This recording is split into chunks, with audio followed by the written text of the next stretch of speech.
The apple pie feels warm against my palms as I stand on my parents' porch, the November wind nipping at my back. I've spent 3 hours perfecting this dessert, Mom's favorite, hoping it might soften whatever tension awaits inside. My knuckles barely graze the mahogany door when it swings open, revealing Dad's broad shoulders and Mom's pearls glinting in the foyer light. Their expressions stop me cold.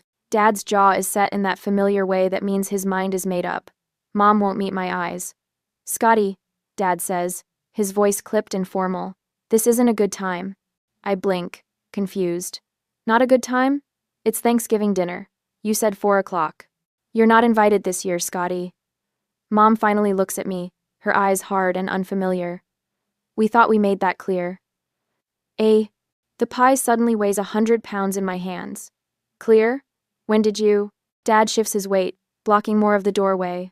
But not before I catch a glimpse of our dining room through the gap, the table set with grandmother's china, candles lit, wine poured. Dante sits in his usual place, laughing at something. And there, in what has been my chair for 31 years, sits Riley. Riley, who was once my closest friend at the firm.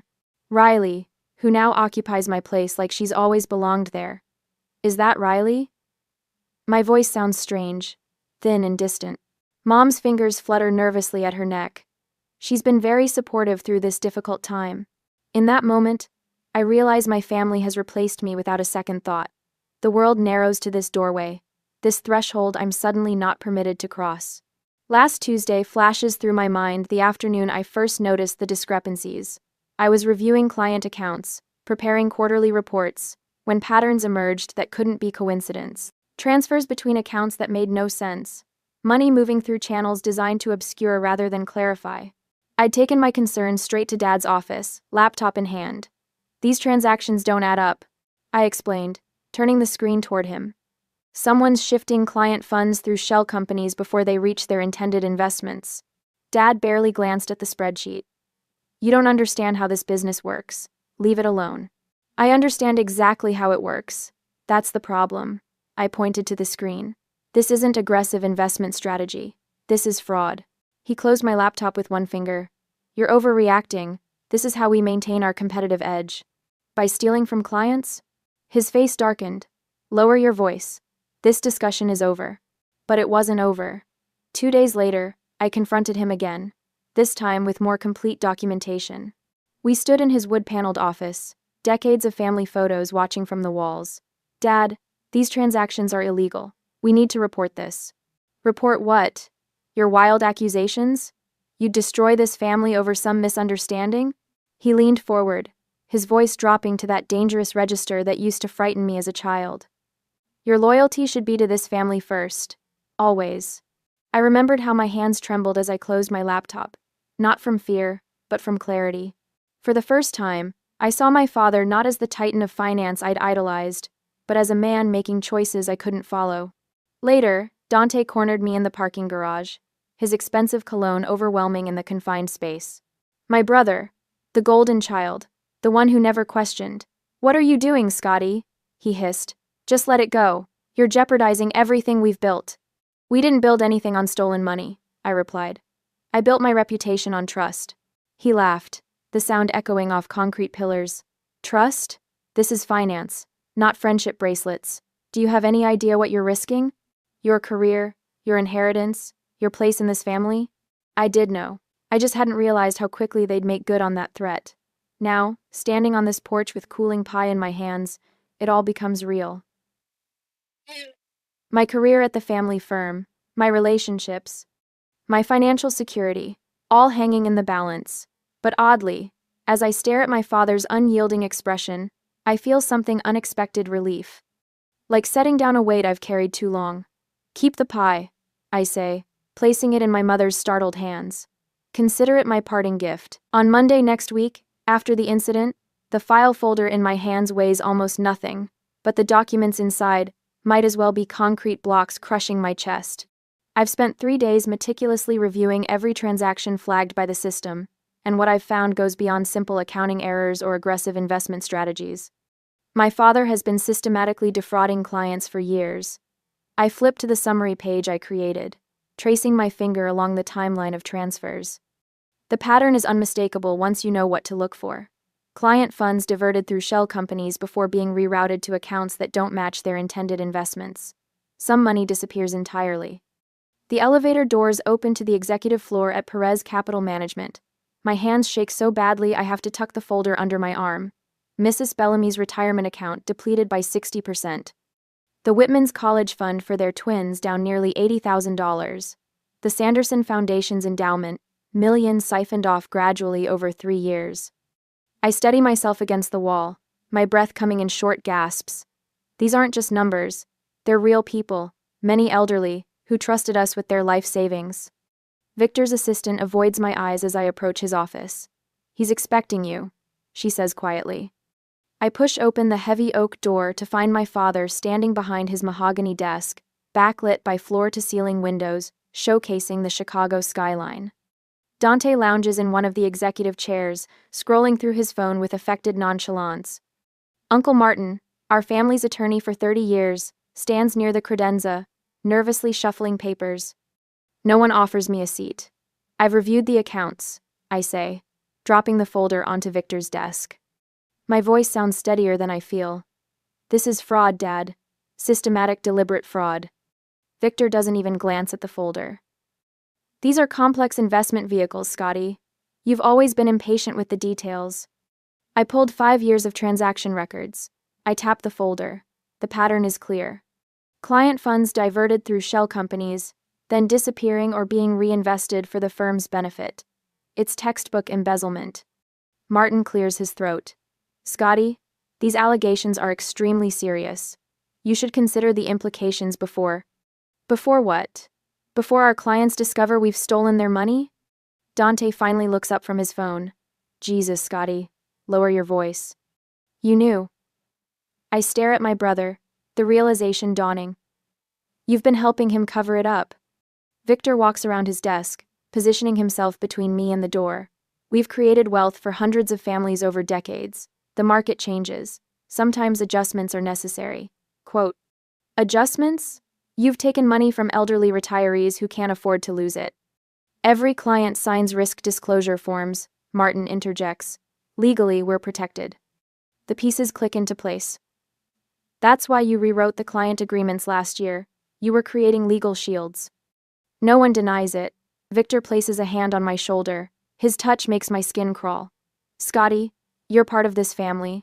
This firm is your legacy too. Not if it's built on theft. Be reasonable. Dante stands, straightening his Italian suit. Think about what you'd be throwing away. Your inheritance. Your reputation in the industry. My reputation? What about Riley telling people at the Thompson event I'm having a breakdown? Victor's face reveals nothing. Riley is protecting this family while you threaten everything we've built. She said I was unstable and fabricating problems, I say. That was you, wasn't it? You told her to spread those rumors. We needed to manage the situation, Dante says. You've been acting erratically. For a moment, doubt creeps in. Am I overreacting? Missing something crucial that would make their actions justifiable? But the numbers don't lie. The devastation these clients will face doesn't lie. If you proceed with these accusations, Martin says, you understand the consequences? Victor's voice turns ice cold. No trust disbursements, no firm resources, no family support. You'll be completely on your own. I leave without another word, my mind spinning with their threats. In the elevator, I press the button for the accounting floor instead of the lobby. Clara works late on Mondays.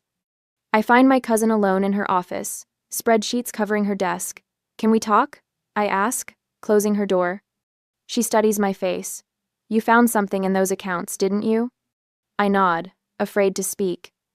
I've noticed irregularities too. She whispers, sliding a USB drive across her desk. I've been tracking them for months. I was afraid to say anything. The validation nearly brings me to tears. I'm not crazy. I'm not alone. As I drive home that night, I wonder if I should report what I've found immediately, or gather more evidence first. The immediate satisfaction of exposing the truth tempts me, but patience might yield a more complete victory. What would you do when the stakes involve your own family's future? 2 days later, the press release appeared on my computer screen like a digital slap. My father's carefully worded announcement about my temporary leave of absence from Perez Capital Management cites personal issues requiring immediate attention. The subtext is clear. Scottie Perez is unstable, unreliable, not to be trusted with your money. My phone rings. Third client today calling to withdraw their business from my fledgling agency. I'm sorry, Scottie, says Gerald Whitman, a loyal client for 5 years. Your father called personally, said you were going through something difficult. Suggested we might want to postpone our rebranding until you're back on your feet. The careful pauses tell me exactly what Victor implied. Mental breakdown, emotional instability, maybe addiction. I understand, Gerald. My voice stays steady while my free hand clenches so tight my nails leave half moons in my palm. After hanging up, I check my bank account, a habit born of growing anxiety, and find my balance frozen. A call to the bank confirms my worst fear. All accounts connected to the family trust have been suspended pending internal review. Just like that, 15 years of my own earned commissions and savings vanish behind a wall of Perez family control. They're not just attacking my reputation, they're ensuring I can't fund a proper defense. The downtown apartment, with its floor-to-ceiling windows and doorman, goes first. I pack 3 suitcases and move to a 1-bedroom rental in Evanston, 40 minutes north and worlds away from my previous life. The real estate agent takes one look at my frozen accounts and requires 3 months advance rent, draining most of my emergency cash. My phone becomes an instrument of dread. Each ring might be another client leaving, another colleague believing the rumors. I start silencing it during the day, checking messages only after a glass of wine at night. Sleep becomes elusive. I wake at 3 a.m., heart pounding, certain I've missed something crucial in the documentation I'm compiling. I create elaborate spreadsheets tracking every suspicious transaction, color-coded timelines of who knew what when. The walls of my new bedroom disappear behind printouts and sticky notes. Food loses its taste. I subsist on coffee and protein bars, forgetting meals until dizziness reminds me. My clothes hang looser. The face in the mirror looks hollow-eyed, determined. Still, I type. Print. Highlight. Each documented transaction becomes another brick in the wall between my old life and whatever comes next. Whatever they take from me, they can't take this. The truth, methodically assembled, page by damning page. A knock interrupts my concentration. My elderly neighbor, Mrs. Patterson, stands in the hallway, holding a loaf of bread still warm from the oven. Whatever they're saying about you, dear, I've known you since you were small. You've always done the right thing. Her simple faith brings the first tears I've allowed myself. The unexpected knock comes on a Thursday evening next week. Through the peephole, I see my father's stern profile and my mother's pearl earrings catching the hallway light. I open the door but don't invite them in. They enter anyway. Mom's eyes widen at the papers covering every surface. Dad remains impassive.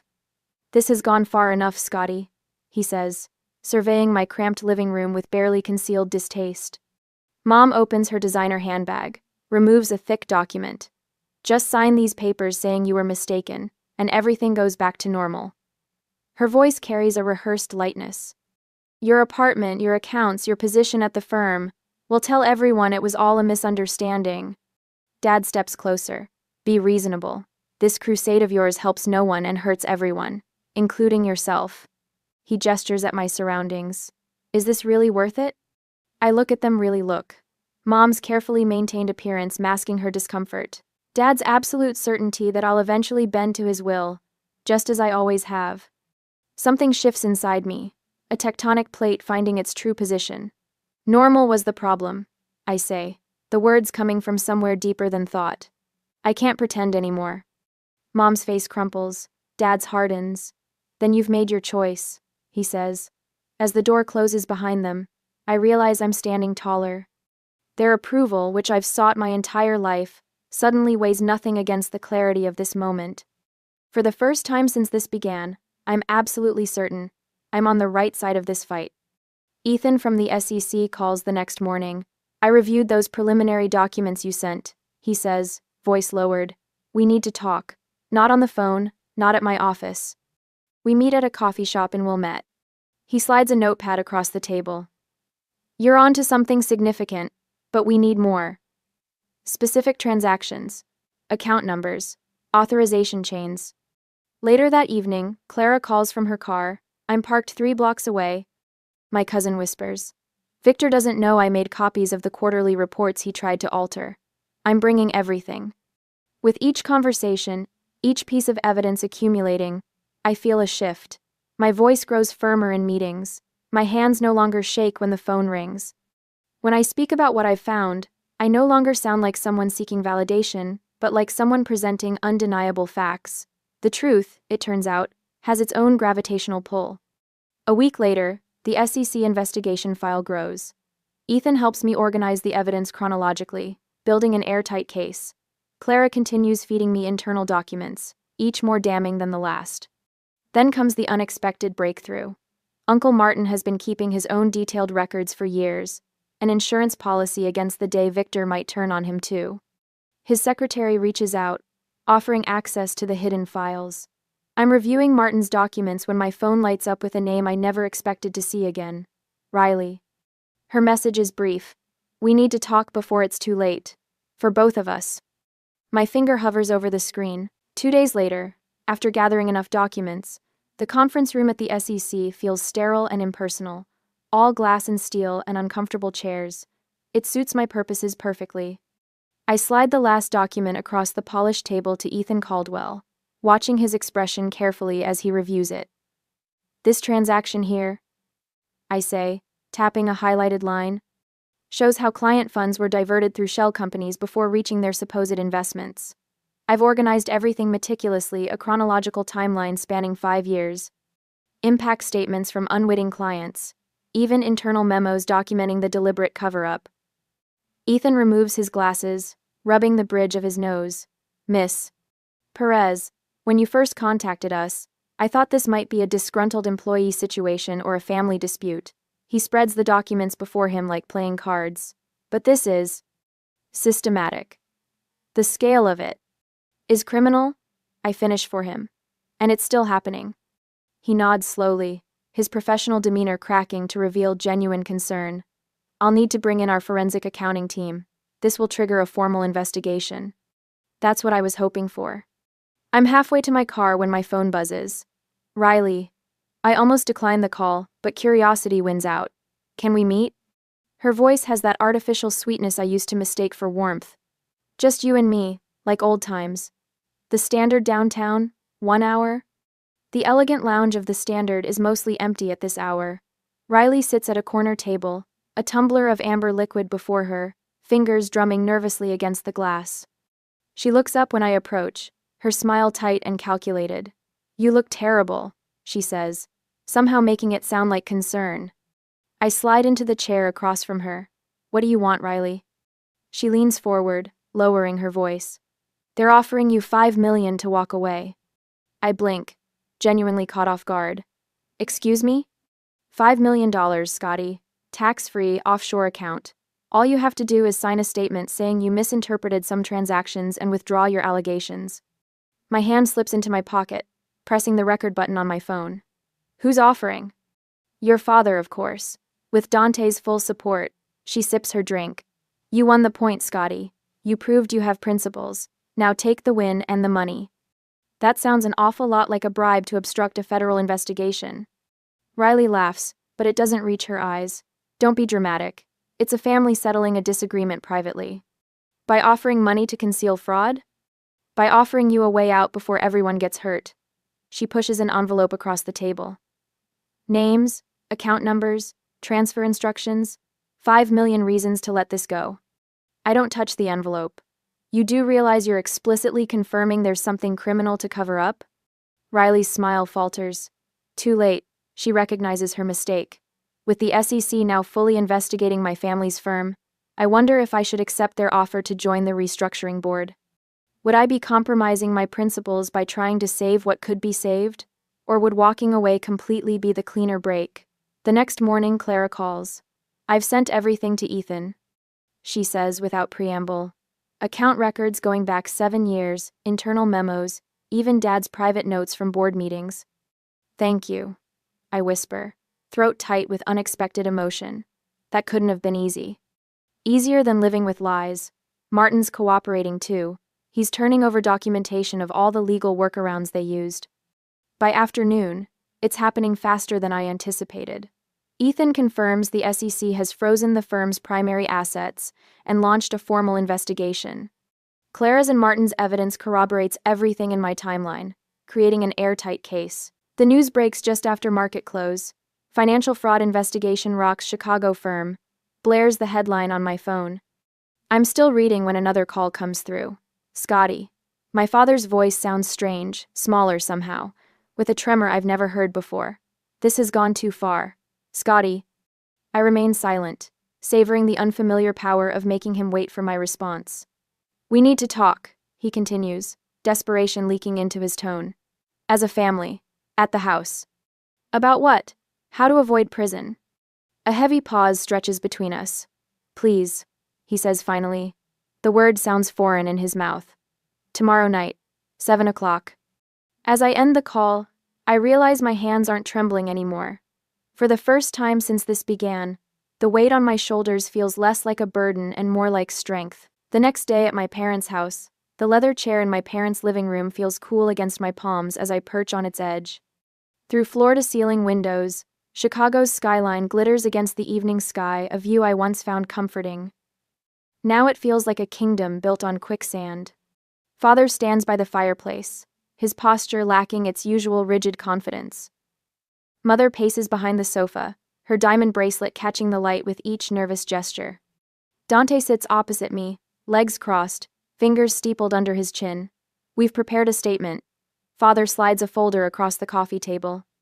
The board agrees you should take control of the company. I don't touch it. Control of what? A firm under SEC investigation? A temporary setback. His voice softens to a tone I haven't heard since childhood. You can fix this, Scottie. Sign this amended statement, take the helm, and we'll issue a public apology for the misunderstanding. Misunderstanding? The word hangs between us. Mother approaches, eyes glistening. Please, Scottie. Everything we built over 40 years, your father's legacy, our reputation, is that worth destroying over some accounting discrepancies? They weren't discrepancies. I keep my voice steady. They were deliberate acts of fraud against people who trusted you. Dante slams his hand on the armrest. Do you have any idea what you've done? 3 generations of Perez's built this company. Grandfather arrived with nothing but a high school education and created something that mattered. You're burning it all down because you've suddenly developed a conscience? The accusation stings less than it would have months ago. Their desperation tastes almost sweet after what they've put me through. You want me to lie to federal investigators? I say, take control of a sinking ship, and somehow convince everyone the water isn't really rising. Father sits beside Mother, takes her trembling hand in his. We're offering you everything. The company, a public vindication, your place in this family restored. My place? I pull my laptop from my bag. Let me show you what I've been working on instead of accepting your bribes. I open a spreadsheet and turn it toward them. This is a restitution fund I've established for the clients whose money you stole. Mother gasps. Father leans forward, eyes narrowing as he scans the figures. I've committed my entire savings, including what I set aside for my bonuses before I knew what was happening. Clara has contributed her trust fund portion. Even Uncle Martin added what he could. Dante stands, pointing at the screen. This is insane. You can't possibly cover the losses. Not all of them. I admit. But enough to help the worst affected clients, the retirees who invested their life savings, the small business owners who trusted us with their employees' pensions. You would bankrupt yourself for strangers? Father's voice sounds hollow. For the truth. I close the laptop. A legacy built on lies was never worth protecting. The room falls silent except for Mother's soft weeping. The city lights shimmer through the windows, indifferent to our family drama. I remember standing in this room as a child, watching Father close deals over the phone, believing he was something greater than ordinary men. I've brought the paperwork to formally resign from the family trust. I remove an envelope from my bag. I'm relinquishing my inheritance, my shares in Perez Capital, and my rights to any family properties. Father's face drains of color. You can't be serious. I've never been more serious. I slide the papers across the table. I've had my lawyer review everything. It's binding once you sign. Ha! Father doesn't move. Dante snatches the papers, skims them, then tosses them back on the table. This is your final answer? Father's voice cracks. You would choose strangers over your own blood? The question hangs between us. I think of all the times he lectured me about family loyalty, about protecting our own. I chose the truth, I say quietly. You taught me that family protects its own. Those clients trusted us to protect them. They were our family too. Father collapses into his chair like a marionette with cut strings. Mother sobs into her hands. Dante paces to the window, turns his back on all of us. The SEC will announce formal charges tomorrow morning. I stand, suddenly eager to leave this house that no longer feels like home. They have everything they need. Did your mother know? Father asks, his voice barely audible. I hesitate, looking at Mother's crumpled form on the sofa. That's not for me to say. I gather my things, walk toward the foyer. Something catches my eye on the mantelpiece, a collection of family photos in silver frames. My graduation picture, always positioned center front, is missing. In its place sits a gap, like a missing tooth in a forced smile. They erased me before I even walked in tonight. I pause at the door, waiting for someone to call me back, to ask me to stay. The silence stretches.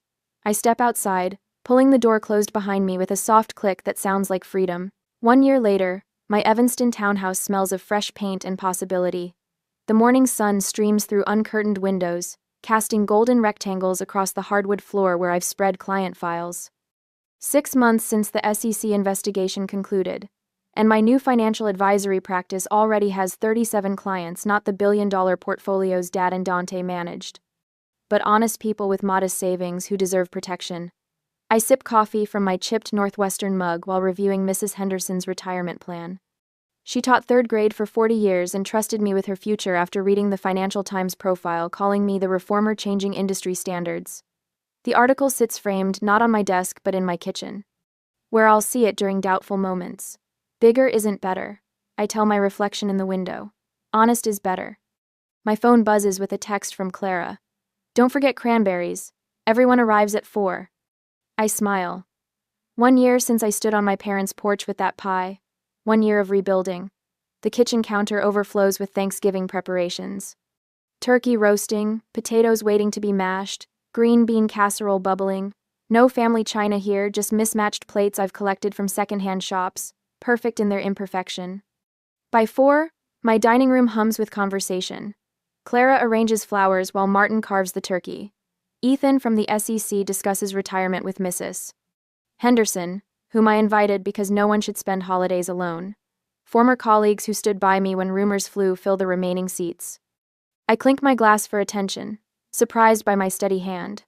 Last Thanksgiving, I lost what I thought was everything. I say, looking around the table.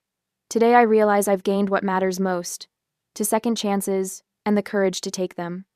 And to family, Clara adds, raising her glass. The one we choose, not just the one we're born into. We toast, laughter warming the room more than my ancient radiators ever could. For the first time in months, I feel no phantom weight on my shoulders, no need to glance over them. The conversation flows like wine stories shared, bonds strengthened. These people stood beside me when standing anywhere was difficult. Your father asked about you at the sentencing, Martin mentions quietly as we load the dishwasher later. Dante too. I nod, carefully placing a wineglass on the top rack. I heard the ethics board wants me to consider a position, I say, to help restructure industry standards. You'd be perfect, Martin says. Your name means something different now. Integrity, not just legacy. The doorbell interrupts us. Through the peephole, I see Dante standing alone on my porch, holding a covered dish, his shoulders hunched against the November chill. His expression lacks the arrogance. I remember his face thinner, eyes shadowed. I hesitate, my hand on the doorknob. The board position papers wait unsigned on my desk. Moving forward doesn't mean forgetting the past, but perhaps it means not being imprisoned by it. As I stand at my own doorway, now with the power to exclude or welcome, I wonder if true healing comes from extending the forgiveness we were once denied, or if some boundaries should remain firm even after the storm passes. What would you do when faced with a family member who once betrayed you, but now stands humbled at your door? I take a breath and open the door wider.